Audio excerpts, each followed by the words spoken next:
자, 계속해서 출애굽기 강해를 이어가고 있는데요. 오늘 그 55장 22절, 23절을 딱 보면은 우선 드는 생각이 와, 어이가 없다 하는 생각이 제일 먼저 듭니다. 특히 22절과 23절에 사용되어진 학대하다라는 동사는 히브리어 단어로도 그렇고 문법적으로도 완전히 똑같아요. 즉 파라오도 이스라엘을 학대했고 모세가 말하기를 하나님도 이스라엘을 학대했다라고 말을 한 것이죠. 구원자를 압제자로 여기고 사악하다고 한 것, 이것은 상당히 좀 모세가 선을 과하게 넘었다는 생각을 하게 됩니다. 5장 22절 23절을 보시면 모세가 여호와께 돌아와서 아뢰되 주여 어찌하여 이 백성이 학대를 당하게 하셨나이까? 어찌하여 나를 보내셨나이까? 내가 바로에게 들어가서 주의 이름으로 말한 후로부터 그가 이 백성을 더 학대하며 주께서도 주의 백성을 구원하지 아니하시나이다. 자, 이게 한글 성경은 주여 이 백성이 왜 학대를 당하게 하셨나이까 하니까 이게 마치 하나님이 방치한 것처럼 그렇게 느낌이 드는데 원어적으로는 그 정도가 아니라 아주 강세형으로 말하고 있습니다. 그래서 한글 번역은 두 번째 파라오의 이야기에서 더 학대하며로 비교급으로 설명을 해놨는데 히브리어 원어로 볼 때는 아주 최상급 강세형입니다. bad, worse, worst에 가까운 아주 최상급 강세형을 쓰고 있어요. 그래서 하나님이 왜 이 백성에게 더 학대를 당하게 하셨나이까는 왜 이 백성들에게 사탄 같으셨습니까? 사악하셨습니까? 라고 해도 될 만큼 강력하게 말을 하고 있습니다. 무엇 때문에 이 백성에게 이렇게 악하게 하셨습니까? 라는 말입니다. 사탄에게 사용해야 하고 우상에게 사용해야 하고 파라오에게 써야 할 말을 하나님에게 모세가 사용해 버렸다는 것이죠. 사실 오늘 이렇게 일이 일어나게 된 범인은 사실은 누굽니까? 명확하게 파라오 때문이잖아요. 파라오 때문인데 그 원망은 파라오에게는 하지 못하고 하나님에게 쏟아놓고 있다는 것이죠. 종로에서 뺨 맞고 한강에서 눈을 긴다는 말과 같은 속담입니다. 라구나 비치에서 뺨 맞고 LA 다운타운에서 눈을 긴다는 말과 거의 같은 수준의 이야기인 거죠. 일진에게는 아무 말 못하면서 부모에게는 일진이 되는 아이와 같다라고 해야 될까요? 모세는 파라오에게는 아무 말도 하지 못했지만 하나님에게 화를 내는 어쩌면 우리 그리스도인들의 첫 모습일런지도 모르겠습니다. 하나님 백성들이 잘 될 때에는 하나님을 잊어버렸다가 잘 안 되면 하나님을 탓하는 버릇이 여기서부터 시작된 것이죠. 범인은 중요하지 않습니다. 범인은 중요하지 않고 하나님을 주범으로 여기거나 아니면 최소한 하나님은 이 모든 일의 공범이다라고 생각하고 있는 것이죠. 많은 경우 우리는 그렇게 생각합니다. 지금 나에게 일어난 안 좋은 모든 일은, 나에게 일어난 안 좋은 모든 일은 다 하나님 탓이다 라고 말하고 싶은 우리의 모습 말이죠. 최소한 하나님 탓이 아니라면 하나님은 왜 나를 구원해 주지 않았느냐라고 공범으로 몰아보고 싶은 우리의 마음 말입니다.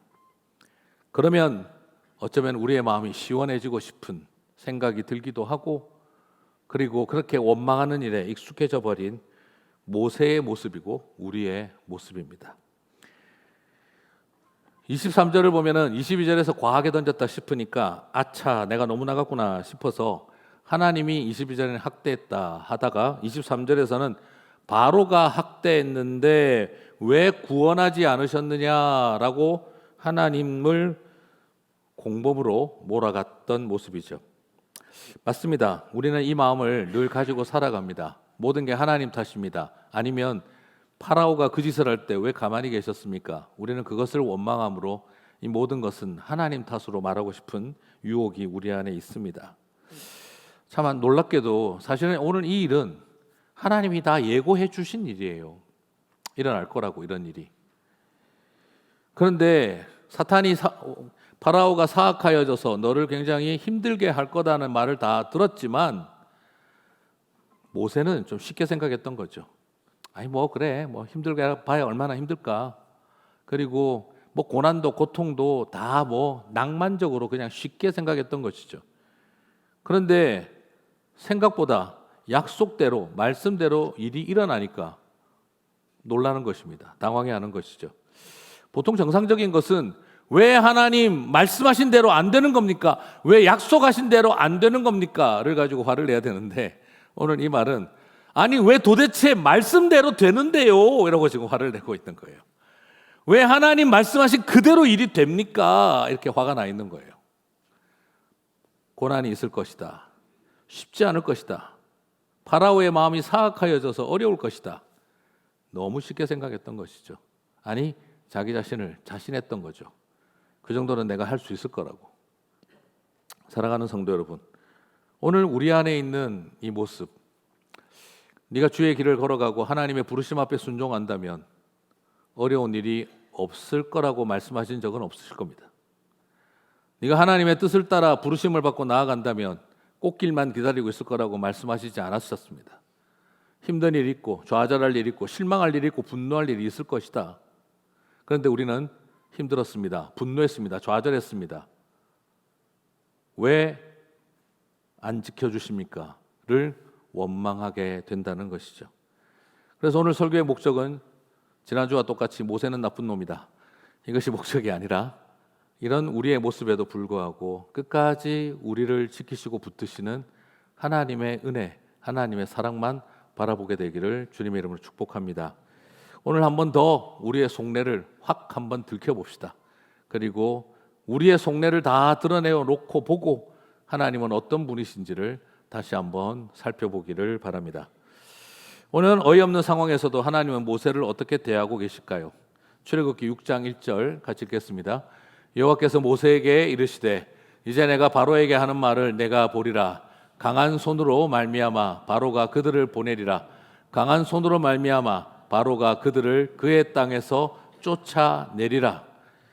자, 지금 이 말을 하나님이 또 하고 또 하고 또 하고 하셨습니다. 자, 제가 겪어보니까는요, 저희 아버지가 제일 싫어하셨던 게 아버지가 한 말 또 하게 하지 마라. 이걸 제일 많이 하셨어요. 근데 또 아버지가 한 말 또 하게 하지 마라 하면서 저희 아버지의 또 놀라운 특징은 한 소리 또 하고 한 소리 또 하고 하셨습니다.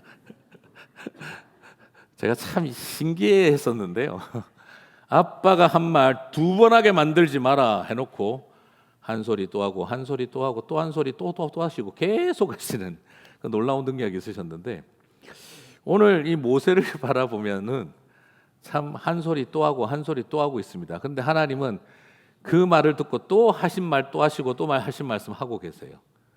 저는 이것을 바라보면서 참 여러 생각을 하게 됩니다. 이 정도면 꽤 화가 나실만 하실 텐데 말입니다. 오히려 모세는 그래야 되지 않았을까요? 하나님, 와 진짜 말씀하신 그대로 일이 되네요. 분명히 하나님이 대안 있다 하셨고 그리고 재앙 뒤에 너희들은 반드시 출애굽하게 하리라 하셨으니까 저 그 말씀 한번 붙들어 보겠습니다 해야 될 텐데 모세는 도대체 왜 말씀대로 되냐고요 하고 화를 내고 있다는 것입니다. 완악한 파라오를 도전하고 완악한 파라오를 설득하라고 모세를 보내었는데 하나님은 지금 완악한 모세를 설득하는데 더 많은 에너지를 써야 하는 상황입니다. 여러분, 모세는 왜 갔습니까? 하나님을 대신하여 저 완악한 파라오를 설득하라고 보내었는데 오히려 하나님이 모세를 더 많이 설득해야 하는 상황이라는 것이죠. 여러분, 누가 더 도대체 완악해 보이시는 겁니까? 파라오가 완악한가요? 모세가 더 완악한가요? 이집트가 완악한가요? 이스라엘이 더 완악한가요? 오늘 우리가 이것을 살펴본다면 출애굽기를 살펴보면 세상이 완악한 것이 아닙니다. 하나님의 백성들이 더 때로는 징글맞게 완악할 수 있다는 것을 우리들에게 보여주고 있다는 것이죠. 여러분, 이스라엘도 한번 살펴보겠습니다. 출애굽기 6장 9절. 모세가 이와 같이 이스라엘 자손에게 전하나 같이 읽겠습니다. 그들이 마음의 상함과 가혹한 노역으로 말미암아 모세의 말을 듣지 아니하였더라. 자, 모세의 말을 듣지 않았다라고 했지만 결국 누구 말을 안 들은 거죠?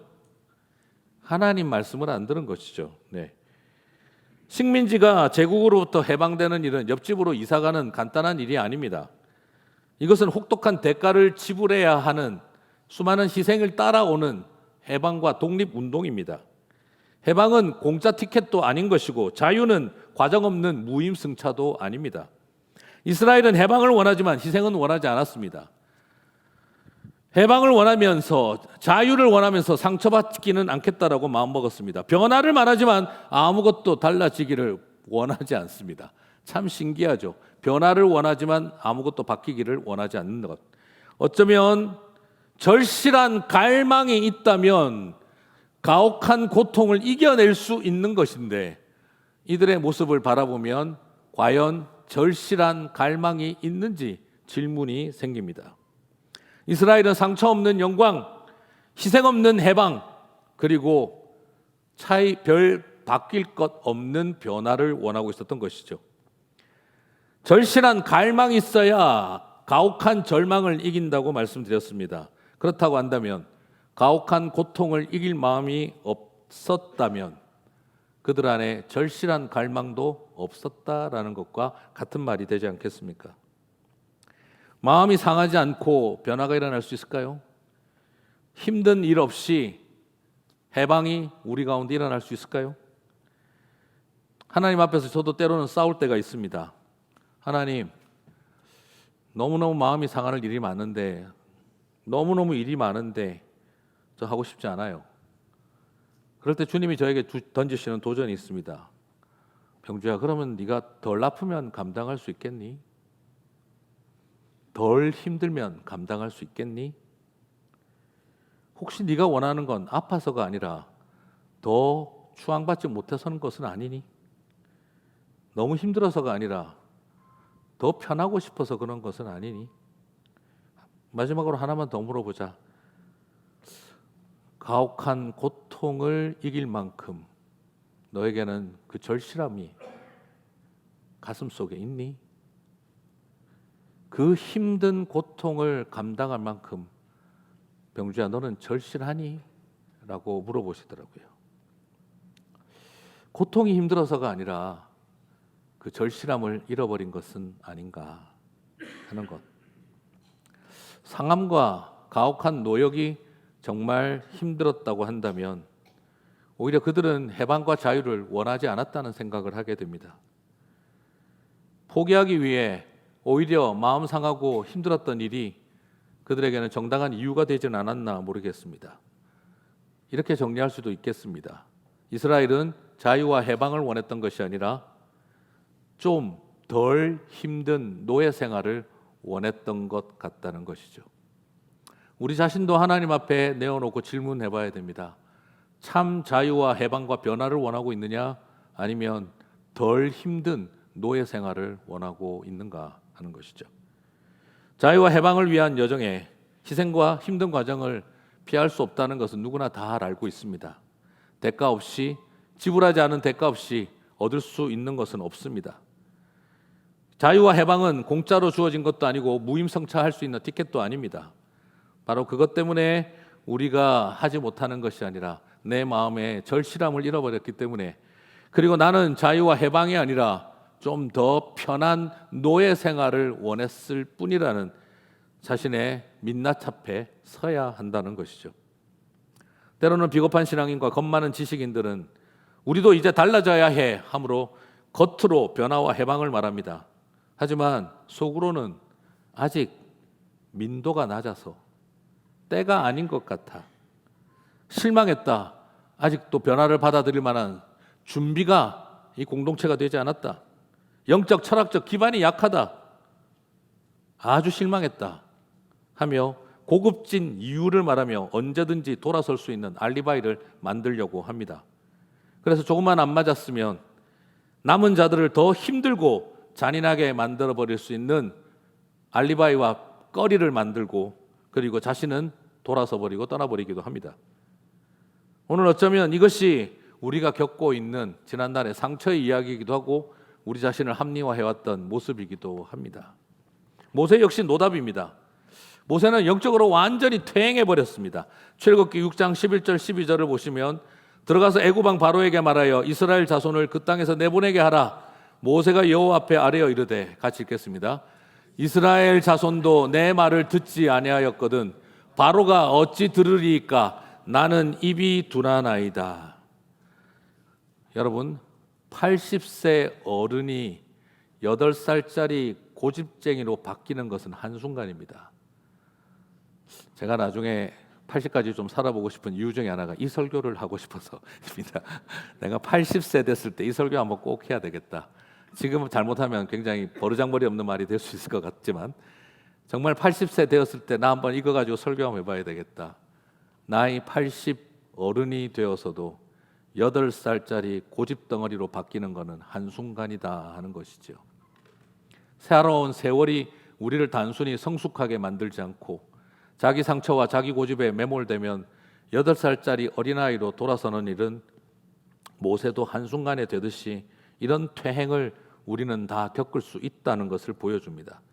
출애굽기 6장 30절에 그는 똑같은 말을 순서만 바꾸어 또 합니다.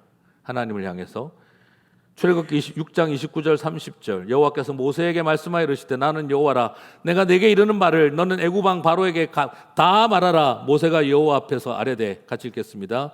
나는 입이 둔한 자오니 바로가 어찌 나의 말을 들으리이까. 순서만 바뀌었지 똑같은 말을 또 하고 있습니다. 무슨 말인지 알겠는데요 하나님 저 안 해요. 무슨 말인지 알겠는데 저는 못해요. 제가 살아오면서 짧은 55년 인생 속에 하나 발견한 것은 무슨 말인지 알겠는데 하는 사람 치고 알아들은 사람을 본 적이 없습니다. 무슨 말인지 알겠는데요 말하고 자기 고집, 자기 생각 변화시키는 사람을 보지를 못했습니다. 무슨 말인지 알겠지만 나는 절대 그 말대로 안 할 거고 내 고집대로 내 생각대로 할 겁니다. 선전포고용이었다는 것을 참 많이 듣습니다. 우리 사남 말들 중에 그런 게 참 많아요. 그죠? 마음 상하지 말고 들어봐. 그 말은 분명히 마음 상할 말입니다. 오해하지 말고 들으라고 하는 말은 분명히 오해하기 딱 좋은 말들입니다. 우리가 하는 말들이 대부분 다 그렇습니다. 네. 무슨 말인지 알겠는데요 나는 못합니다. 절대 알아듣지 않겠다는 뜻이죠. 80세 노인이 8살짜리 아이로 돌아섰습니다. 고집불통이 되어버렸습니다. 대화와 토론이 가능한 성숙한 어른이 아니라 내 고집대로 하고 싶은 8살 아이로 돌아서 버렸습니다. 하나님이 또 다른 기회를 줘도 들으려고 하지를 않습니다. 그가 하는 말은 단순합니다. 이스라엘 자손도 듣지 않는데 파라오가 듣겠습니까? 철저하게 남 탓입니다. 이 모든 일이 안 되는 일은 저 사람들 때문에 할 수가 없습니다. 남들을 탓하고 있습니다. 그리고 두 번째, 나는 입술이 둔한 자입니다. 내 탓을 하고 있습니다. 이것이 긍정적인 의미의 내 탓이요를 말하고 있는 게 아니라 아유 내 같은 게 뭐합니까? 못해요 하는 말투인 것이죠. 오히려 철저한 비하와 원망이 담겨 있습니다. 남들도 도움이 안 되고 나도 못하겠다라고 버티고 있습니다. 그러면 여러분 질문하지 않을 수가 없습니다. 하나님 일은 남 덕에 되는 일입니까? 내 덕택에 만들어낼 수 있는 일입니까? 그렇지 않죠. 남 탓도 내 탓도 남 덕도 내 덕택도 아닙니다. 그런데 내 말 안 들어주는 저런 사람들과 나는 못합니다. 내 말을 듣지 않는 공동체와 나는 같이 안 합니다. 우리의 마음속에 상한 마음은 끊임없이 그렇게 외쳐댑니다. 언제까지 그렇게 할까요? 남들이 내 입맛에 맞을 때까지 우리는 그렇게 말할 것일까요? 그럼 예전에 한국에 있을 때 제 친구가 도저히 입맛에 맞지가 않아서 일을 못하겠다 그러길래 제가 웃으면서 그랬어요. 야 너는 남들의 입맛에 맞는 줄 아냐? 제가 이렇게 물었던 적이 있어요. 그리고 너는 내 입맛에 맞은 적이 있다고 생각해? 왜 남들이 네 입맛에 안 맞다고 탓하고 그래? 너야말로 남들 입맛에 맞는 인생 아니야. 남들이 네 입에 안 맞으니까 너도 남들의 입에 안 맞으니까 너도 남들의 입맛에 안 맞으니까 남들의 네 입맛에도 안 맞는 거야. 왜 그걸 모르냐? 하도 답답해서 제가 세게 말했던 적이 있습니다. 모세 역시 자신은 하나님이 하시는 일이 입맛에 맞지 않다고 하면서 자기 입맛이 얼마나 까다로운지는 인정하고 있지 않는 것이지요. 입술이 둔하다는 말은 아론을 그것 때문에 하나님은 아론을 보내어 줬습니다.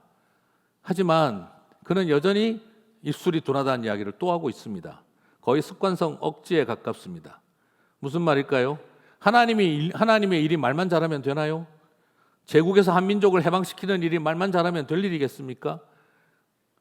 이제는 아론을 붙여줬는데도 또 말하지 못한다라는 말을 꺼내고 있는 것은 이제는 아론을 탓하고 있는 이야기이고, 그리고 아론을 자기에게 붙여준 하나님을 탓하고 있는 이야기로 또 이어지고 있습니다. 오늘 여기에서 바라보는 모습 속에 모세는 시작할 때는 하나님 탓입니다. 왜 당신의 백성들에게 사악하셨습니까? 하나님을 탓했고, 그리고 이스라엘과 파라오를 탓하고, 그리고 자기 자신을 또 말합니다. 내가 못합니다 라고 버텼습니다. 하나님 탓, 남 탓, 내 탓 하면서, 내 능력 탓하면서, 삶 탓하면서 우리는 살아가고 있습니다. 탓하는 사람들이 과연 덕택입니다 라고 고마워할 수 있을까요? 탓하는 일에 익숙한 사람은 정말 사랑을 베풀어주고 도와주면 당신 덕택입니다 라고 말할 수 있을까요? 탓하는 사람은 덕택입니다 라는 말도 못합니다. 탓하는 사람은 탓만 하는 게 아니라 덕택이라는 말도 못하는 사람들입니다. 오늘 우리에게 주고 있는, 보여주는 모세의 모습은 바로 끊임없이 탓하면서 하나님 덕택이라는 말조차도 고백하지 못하는 모세의 모습을 보게 됩니다. 이처럼 안 될 이유, 못할 이유는 안팎으로 가득합니다. 이것이 가능한 이유는 남 덕택도 내 덕택도 아닙니다. 우리가 오로지 가능한 이유는 하나님 은혜밖에 없습니다. 이런 상황에서도 주님은 모세를 포기하지 않으신 줄 믿습니다. 이것이 저와 여러분에게 주시는 은혜입니다. 입술이 둔하여 말도 못하고 상처로 인해 대인기피증에 빠졌습니다. 백성들 앞에서 받은 트라우마 때문에 말도 못하고 기피증에 빠졌습니다. 파라오 앞에서는 40년간 두려움 속에 죽어 지내던 그 두려움과 열등감 때문에 말도 못하고 기피증에 빠졌습니다. 하나님은 이런 상황에서 모세에게 결국 뭐라고 말씀하고 계십니까? 출애굽기 7장 1절 파격적인 메시지를 던지십니다. 여호와께서 모세에게 이르시되, 같이 읽겠습니다. 볼지어다 내가 너를 바로에게 신과 같이 되게 하였은즉 내 형 아론은 내 대언자가 되리니. 하나님은 모세에게 너 지난날의 수치를 다 씻어내줄게, 없던 일로 해줄게, 너 이제부터 말 잘하게 해줄게, 너한테 능력 있게 해줄게, 이런 이야기 한마디도 하지 않으셨습니다. 오히려 파라오에게 필적할 만한 능력을 주겠다, 이런 말도 하지 않으셨어요. 오히려 지금 하나님이 하시는 이야기는 차원이 다릅니다. 위험한 발언을 하셨습니다. 모세야, 너는 파라오에게 하나님처럼 되게 하겠다. 여러분, 파라오에게 하나님처럼 되게 하겠다. 파라오가 신으로 여겨지던 세상입니다. 파라오가 신처럼 여겨지던 때인데 하나님은 모세가 파라오 신으로 불리우는 사나이 파라오에게 하나 신이 되게 하시겠다라고 약속하셨습니다. 만왕의 왕이요 신들 중에 신이라. 오히려 그 자리에 하나님은 당신의 자리가 아니라 파라오 모세를 그 자리에 서게 하시겠다라고 하셨어요. 이뿐이 아닙니다. 하나 더 나옵니다. 형 아론은 내 대언자가 되리라 했어요. 여기서 대언자라는 말은 대변인 수준의 이야기가 아닙니다. 여기서 대언자는 히브리어로 나비라고 해서 이것은 선지자라는 뜻입니다. 우리가 하나님의 말씀을 받은 선지자, 똑같은 표현이 여기 쓰여져 있습니다. 아론이 너에게 선지자가 된다는 것이죠. 그 말은 모세의 말이, 모세가 아론에게 선지자가 된다는 말은 모세가 아론에게 뭐가 됐다는 말과 같습니까? 하나님처럼 됐다는 말입니다. 이미 이 이야기는 출애굽기 4장 16절에서 하셨던 이야기입니다. 출애굽기 4장 16절 그가 너를 대신하여 백성에게 말할 것이니 그는 내 입을 대신할 것이요. 같이 읽겠습니다. 너는 그에게 하나님같이 되리라. 제국의 파라오에게도 하나님처럼 되게 하리라. 대제사장이 될 아론에게도 하나님처럼 되리라. 소위 말해서 하나님은 모세를 제사권과 정치권이 통합된 재정일치적 사회의 하나님 같은 존재로 역사하시겠다라고 말씀하고 있는 것이죠. 이처럼 하나님은 저와 여러분을 내가 생각하는 것보다 나를 더 귀하게 여기시고 계십니다. 얼마나 우리를 사랑하셨는지 저와 여러분을 신이 되게 하겠다라는 표현까지 무리하게 쓰셨습니다. 신학교 다니면서 테오시스라고 하는 하나님화 된다라는 아주 파격적인 용어를 배운 적이 있는데 저는 오늘 이 말씀을 보면서 충격을 참 많이 받습니다. 사랑하는 성도 여러분, 우리는 어떻게 하다가 원죄를 갖게 됐습니까? 하나님이 되려고 들다가 원죄를 가진 죄인이 되었습니다. 그런데 이 하나님이 되려고 들었던 원죄를 가진 죄인들에게 주님은 내가 너희를 하나님처럼 되게 하겠다 말씀하고 계십니다. 이 역설의 은혜를 고백하게 되고 감사하게 되는 저와 여러분이 되시기를 바랍니다. 우리가 하나님처럼 되려고 하면 우리는 원죄를 이어갈 것입니다. 그러나 우리의 연약함과 완악함에도 불구하고 주님은 저희들을 불쌍히 여기사 하나님처럼 세우겠다고 약속하시는 은혜가, 이 역설적 은혜가 오늘 저와 여러분 가운데 역사하시기를 축복합니다.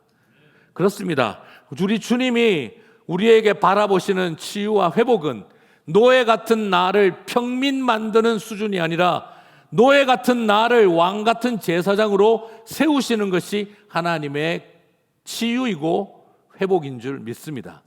그래서 오늘 이 모세의 이야기는 이 땅 가운데 만왕의 왕이시오, 제사장 중에 제사장이시오, 선지자 중에 하나로 오실 삼중직을 가진 예수 그리스도를 예표하고 있는 것이죠.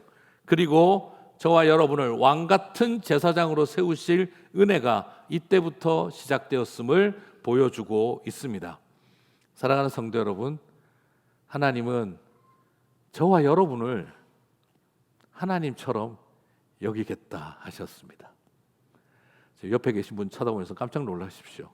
네가? 이러지 마시고 네가 말이다, 이렇게 물음표가 아니라 느낌표로. 오늘 이것이 하나님 은혜입니다. 하나님은 과업이 중요한 것이 아니라 사람이 중요하셨던 것이죠. 하나님은 모세를 당신의 출애굽을 위한 기계적 도구로 삼으시는 것이 목적이 아니라 하나님은 모세를 인격적으로 완성하고 치유하는 일을 먼저 하셨던 것입니다. 하나님은 아픈 모세에게 똑바로 못하냐고 호통을 치시기보다 똑같은 말을 반복 또 반복하면서 사람을 치유하고 회복하는 일을 최우선으로 여기셨습니다. 여러분, 출애굽은 스펙타클한 이벤트가 아니라 징그럽게 말 안 듣는 모세와 이스라엘을 인내로 상담하고 치유하고 회복하시는 하나님의 은혜입니다. 그들에게 자기 존재를 먼저 회복하고 그리고 사명의 길을 걸어갈 수 있도록 하나님이 상담 치료를 하고 계신 것을 보아야 합니다. 그래서 출애굽은 율법의 구원이 아니라 은혜의 구원인 것이지요.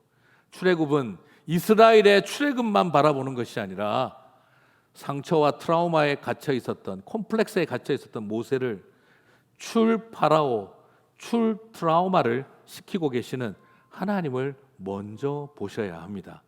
오늘 출애굽기를 공부하면서 이스라엘의 출애굽을 공부하지 마시고 하나님이 어떻게 모세라는 영혼을 출 파라오, 출 트라우마의 치유를 베푸고 계신지를 보게 되는 저와 여러분 되시기를 바랍니다. 여러분, 제 출애굽기 보면 어떤 생각 드세요? 파라오를 변화시키는 게 어렵나요? 모세를 변화시키는 게 어렵나요? 만만찮구나 하는 생각이 드실 겁니다. 10가지 재앙에도 완악했으니 파라오가 더 세지 않았을까 싶지만 실상은 막상막합니다. 출애굽기는 모세를 설득하는데 7장을 사용을 했고요. 출애굽기는 파라오 설득하는데 7장을 사용합니다. 그런데 한편 생각해보면 모세가 더 이긴 것 같아요. 파라오는 하나님이 마음을 완악하게 만들었잖아요. 근데 모세는 자가 발전으로 지가 완악하게 만들었는데 그 정도 갔어요. 여러분, 인간과 하나님이 똑같은 능력이 하나 있는데 뭔 줄 아세요? 하나님이 파라오를 완악하게 할 만큼 내 상처와 내 수치와 내 열등감은요, 나를 그만큼 하나님과 똑같이 나를 완악하게 만들 수 있어요. 여러분, 대단한 능력을 갖고 계신 것을 꼭 기억하십시오. 그러나 그 능력을 사용하지 마십시오. 언제까지 그 내 자가 발전으로 나를 완악하게 만들어가는 일을 언제까지 하시겠습니까? 여러 이유를 댈 수 있죠.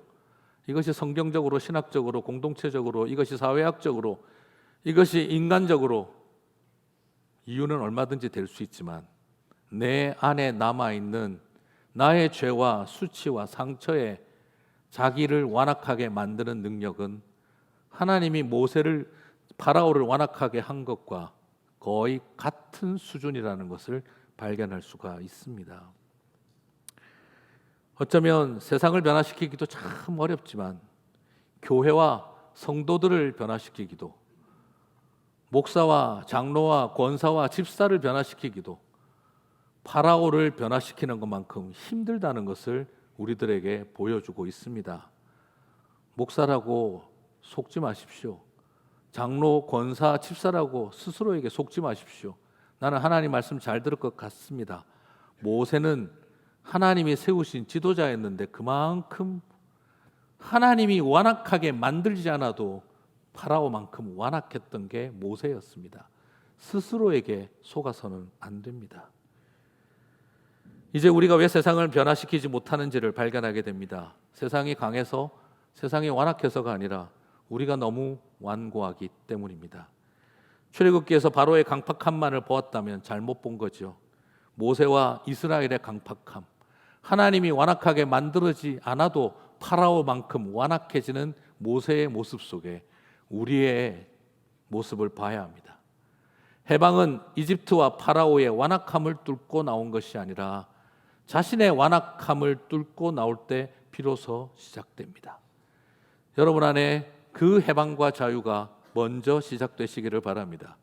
나로부터 해방이, 나로부터의 자유가 있어야 파라오와 이집트로부터의 자유와 해방이 시작되기 때문입니다. 하늘보다도 움직이기 힘든 우리들의 마음을 깨뜨리셔야 합니다. 성경을 보면 묘한 패턴이 나옵니다. 하나님 앞에 백성들이 부르짖음에 여호와께서 뜻을 돌이키사, 이게 패턴이면 그 다음 패턴은 하나님이 백성들에게 말씀하시나 돌이키지 않고 그대로 행하였더라. 하나님은 당신의 백성들이 부르짖음에 뜻을 돌이키사, 사람들은 하나님이 백성들을 향해 말씀하시나 그들은 돌이키지 아니하고 그대로 행하였더라. 이 패턴으로 계속해서 나타납니다. 사랑하는 성도 여러분, 세계의 제국으로부터 해방되는 일이 옆집으로 이사가는 수준의 이야기가 아닙니다. 우리에게 있어서 정말 마음은 어떻게 되어져 있는지 우리의 속내를 들켜야 하는 것이죠. 말씀을 마무리하면서 진정성이라는 단어를 생각을 해봅니다. 여러분, 진정성은 도덕적 순결과 거룩함이라고 많이 생각해 왔습니다. 요즘 젊은이들이 가장 좋아하는 말 제누어티, 진정성. 근데 여러분, 사람이 진정성을 가질 수가 있을까요? 사회학적으로, 심리학적으로 그런 말을 할 수 있을지는 몰라도 성경적으로 볼 때 사람은 진정성을 가질 수 없는 존재들이죠. 그렇다면 진정성은 어떤 걸까요? 진정성은, 성경적인 의미의 진정성은 순수함이 아니라 더러움 앞에 솔직할 수 있는 마음이라고 생각합니다. 죄인됨에 대해서 솔직할 수 있는 것이겠죠. 우리 중에 누가 과연 순수할 수 있습니까? 우리 중에 누가 진정성을 갖고 도덕적인 탁월을 하고 나만 옳다라고 말할 수가 있겠습니까? 진정성을 추구하며 어떤 탁월한 경지에 올라가는 것이 진정성이 있는 사람이 아니라 허술하고 더럽고 죄와 수치로 가득 차 있는 내 모습을 고백하는 과정에 진정성이 있다고 말할 수밖에 없습니다. 진정성은 순수하여 남다르고 구별되는 것이 아니라 남들과 자신이 똑같다는 것을 고백하는 자리에 있습니다. 자신을 포장하고 둘러쌌던 껍데기를 무장해제하고 하나님 앞에 드러난 연약함에 진실하게 말할 수 있는 것, 내가 얼마나 부패했는지 성령님께 들키고 내가 얼마나 완악하고 지독했는지 예수님 십자가 앞에 내어놓는 일입니다. 하나님 앞에 들키지 않으면 결국 사람에게 들키게 됩니다. 하나님 앞에 들키게 되면 기쁨으로 고백할 수 있으나 사람에게 들키면 합리화시키고 거짓말하기 위해 몸부림쳐야 합니다. 세상과 우리의 다음 차세대가, 우리의 다음 자녀 세대들이 우리에게 기대하는 진정성은 도덕적인 우월성이 아닙니다. 엄마 아빠도 우리와 똑같다는 거 애들도 잘 압니다. 우리가 얼마나 못났는지 잘 알고 있습니다. 아닌데 맞는 척, 틀렸는데 맞는 척, 미워 죽겠는데 사랑하는 척, 더 실패하고 좌절했으면 하는데 격려하고 칭찬하는 척하는 것을, 그것을 바라보며 진정성을 잃어버리고 있는 것이죠. 그렇다고 막 살면 된다 이 말이 아닙니다. 또 목사님이 봐 진정성 있는 삶은 그냥 드러내고 사는 거래, 막 사는 분들에게는 저주가 있을지어다 감히 제가 말합니다. 똑같이 못난 것을 고백할 때 진정성이 있다, 미안하다, 부끄럽다 할 때 있지 않겠습니까? 출애굽의 여정 속에 기록된 모세와 이스라엘의 못난 이야기는 모세의 진정성을 담아내었습니다. 120세의 할아버지로 세상을 떠날 때가 되어서 지난 80세 때 내 못난 모습을 다 적어 놓았습니다. 이스라엘이 건국을 담은 출애굽은 우리가 얼마나 자랑스러운 역사를 가졌고 얼마나 모세가 위대한 영도자였는지를 적어 놓지 않고 우리는 얼마나 싹수부터 글렀던 인생들인지를 모세는 솔직하게 적어 놨습니다. 그래서 이 모든 일을 행한 모세는 존경스럽지 않으나 이 모든 것을 기록해 놓은 모세는 참으로 존경스럽습니다. 사랑하는 성도 여러분, 우리 그렇게 출애굽기가 저와 여러분 안에 시작되셨으면 좋겠습니다. 내가 세상과 얼마나 다른지 순수함을 보여주는 것이 아니라 얼마나 내가 세상과 똑같이 파라오만큼이나 완악하고 지독했었는지를 고백했던 모세의 모습처럼 우리의 상처를 고백하고 출발할 때, 과거를 미화하지 않고 고백하고 출발할 때 저와 여러분의 출애굽기가 시작되는 줄 믿습니다. 그 출애굽기를 이루어가는 저와 여러분 되시기를 주님의 이름으로 축복합니다.